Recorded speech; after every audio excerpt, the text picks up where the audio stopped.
انہوں نے آخر میں کہا، میں تمام گاؤں والے ورد اور راج گھرانے کے سبھی سدسیہ سے گزارش کرتا ہوں کہ اس بابرکت موقع پر اپنی بھرپور شرکت سے اس تقریب کو یادگار بنائیں۔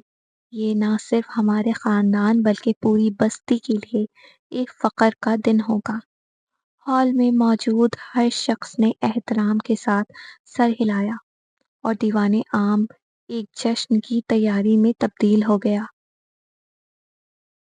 دیوان عام کی پروقار فضا میں جہاں ہر طرف وقار و تمکنت کا عالم تھا، وہیں راجکمار آہل زرق اپنی تمام تر شان و شوکت، وجاہت و روب کے ساتھ مخصوص شاہی نشست پر براجمان تھا، آنکھوں میں اعتماد کی چمک اور چہرے پر ایک ایسا وقار کہ جسے دیکھتے ہی دل مؤدب ہو جائے۔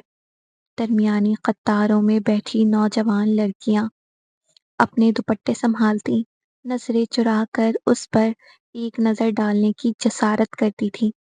ہر ایک کے دل میں ایک ہی خواہش مچل رہی تھی، کاش یہ راجکمار میرا ہو جائے۔ کچھ نظریں حیا میں جھکی تھیں اور کچھ حسرت سے اس شاہی چہرے پر ٹکی ہوئی تھیں۔ نرم سرگوشیوں میں باتیں بھی چل رہی تھیں۔ ہے رام، دیکھ تو کیسا لگ رہا ہے آج راجکمار، جیسے خود دیوتا دھرتی پر آ گیا ہو۔ سنو، کل اس کا راج ابھیشیک ہے، پھر تو وہ ہمارے راجا بن جائیں گے۔ لیکن میرا دل تو کب کا اسے اپنا راجا مان چکا ہے۔ یہ تو میرا راجکمار ہے۔ ایسی سرگوشیاں، دبی دبی آہیں اور حسرت سے لبریز نظریں آہل زرق کے گرد ایک عجیب سی فضا بنا رہی تھی، مگر وہ اپنے مقام پر ساکت و پرشکوہ بیٹھا، گویا ان سب فانی جذبات سے ماورا کسی گہری سوچ میں ڈوبا ہوا تھا۔ اس کی آنکھوں میں نہ فخر تھا نہ غرور، بلکہ ایک راجا کے شان و وقار، نرمی اور گہرائی جھلک رہی تھی۔ وہ جانتا تھا کل کا دن نہ صرف اس کے راج ابھیشیک کا دن ہوگا، بلکہ ایک نئی ذمہ داری، ایک نئے سفر کا آغاز بھی ہوگا۔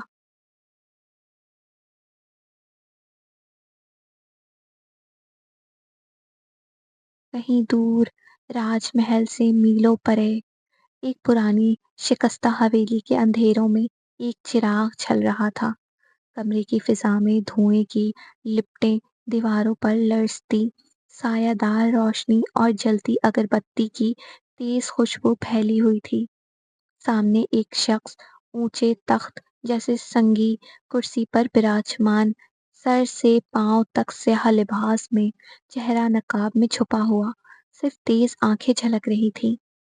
دروازے پر چاپ ہوئی اور راجا رنجیت کے محل کا پرانا نمک خوار نوکر بجرنگ جھجکتے جھجکتے اندر داخل ہوا۔ مالک، اس نے سر جھکا کر ہاتھ جوڑے۔ راجکمار شتروگھن نے سنگرام سنگھ کو بندی بنا لیا ہے۔ آپ سرکار کے دائیں ہاتھ کو راہ سے ہٹا دیا گیا ہے۔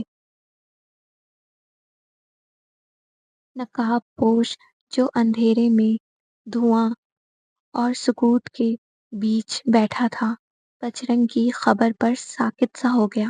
لمحے بھر کو مکمل خاموشی چھا گئی، پھر اس نے آہستہ سے سر اٹھایا، آنکھوں میں ایک شفاف چمک ابھر آئی۔ بندی بنایا ہے؟ اس کی آواز میں زہر گھلا تھا۔ شاباش شتروگھن، تم نے پہلا پتا خود چل کر میرے قدموں میں رکھ دیا۔ پھر وہ آہستہ سے کھڑا ہوا، اس کی قد آور شخصیت شعلوں کے لرزتے سایوں میں اور بھی خوفناک لگ رہی تھی۔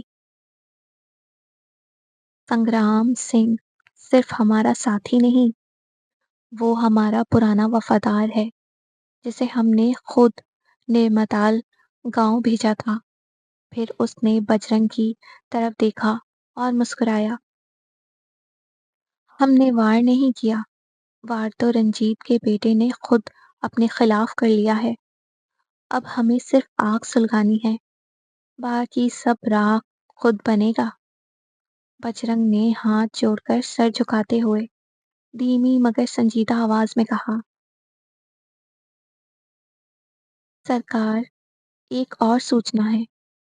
کل گھنگور کے پوتر پرب کے دن راجا ٹھاکر رنجیت اپنے پتر آہل زرک کا راج ابھیشیک کروا رہے ہیں۔ رسم و روایات کے انمول بندھنوں کے ساتھ اسے راج گدی سونپی جائے گی۔ یہ سنتے ہی نقاب پوش شخص کی آنکھوں میں چنگاریاں سی دہکنے لگیں۔ لمحہ بھر کو اس کا چہرہ سخت ہو گیا، جیسے پرانے زخموں پر کسی نے نیا نمک چھڑک دیا ہو۔ تو اب راج گدی بھی وارث کو سونپ دی جائے گی؟ نقاب پوش نے دھیرے سے اپنی انگلی سے تخت کی بازو پر چوٹ دی، جیسے کسی بڑی چال کا دوسرا قدم رکھ رہا ہو۔ بہت خوب بجرنگ، کھیل شروع ہو چکا ہے۔ راجا رنجیت نے راج گدی کے وارث کا اعلان کیا ہے اور ہم نے اپنی پہلی چال چل دی ہے۔ اب محل میں خوف پھیلے گا اور میں اپنے وقت کا انتظار کر رہا ہوں۔ کیسی چال مالک؟ بجرنگ نے ناسمجھی سے پوچھا۔ نقاب پوش نے گہری سانس لی، پھر آہستہ سے بولا، آواز میں زہر گھلا ہوا تھا۔ چال ایسی ہوگی بجرنگ کہ راج محل کی دیواریں بھی کانپ اٹھیں گی۔ راج ابھیشیک کے دن جب سب کی نظریں سورج کے اگنے پر ہوں گی، میں ان کے سورج کو ہی گرہن لگا دوں گا۔ بجرنگ اب بھی الجھا ہوا تھا۔ مالک، آپ کا اشارہ کس طرف ہے؟ نقاب پوش نے بظاہر پرسکون مگر سرد لہجے میں کہا، گھنگور کا دن راج گھرانے کے لیے پوتر ہے، لیکن میرے لیے وہ دن اتہاس بدلنے کا دن ہوگا۔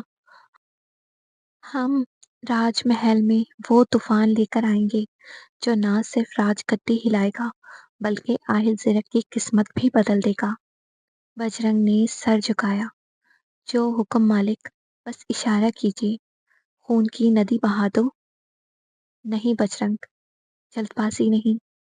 پھر اس نے ایک تلخ ہنسی ہنسی۔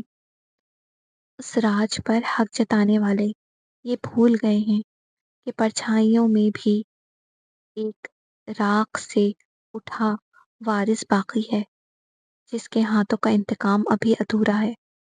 راج گھرانے کا وہ رازدار جو زبان کھولے تو آہل زرک کا راج ابھیشیک ایک خواب رہ جائے۔ وہ آہستہ سے چلتے ہوئے کھڑکی کے پاس آیا۔ باہر رات گہری ہو رہی تھی۔ بجرنگ، اب وقت آ گیا ہے اس آخری وعدے کو پورا کرنے کا جو میں نے راج محل کی دیواروں سے کیا تھا۔ گھنگور کے اس پوتر پرب پر میں ان کا اتہاس ہی بدل دوں گا۔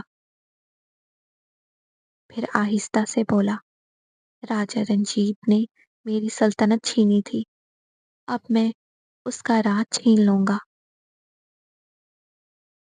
پھر وہ مزید بولا، گھنگور کے اسی پرب پر میں ان کی پرمپراؤں کو خاک میں ملا دوں گا اور آہل کا راج ابھیشیک اس کی زندگی کی سب سے بڑی بھول بن جائے گا۔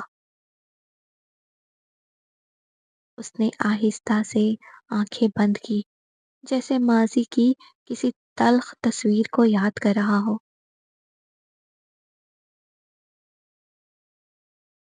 آج کے ایپیسوڈ کا اختتام ہوا۔ آپ لوگوں کو ایپیسوڈ کیسی لگی، ناول کیسی جا رہی ہے، مجھے لازمی بتایا کریں۔ آپ لوگوں کی کامنٹ دیکھ کر مجھے موٹیویشن ملتی ہے۔ مجھے آپ لوگ سپورٹ کریں، میرے ناولس کی ویڈیو کی لنکس اور چینل کے لنکس کو اپنے دوستوں اور پیاروں میں شیئر کریں پلیز۔ آپ لوگوں کی سپورٹ کی زیادہ ضرورت ہے۔ تو ملتے ہیں نئے ایپیسوڈ کے ساتھ، اپنا خیال رکھیے گا۔ اللہ حافظ۔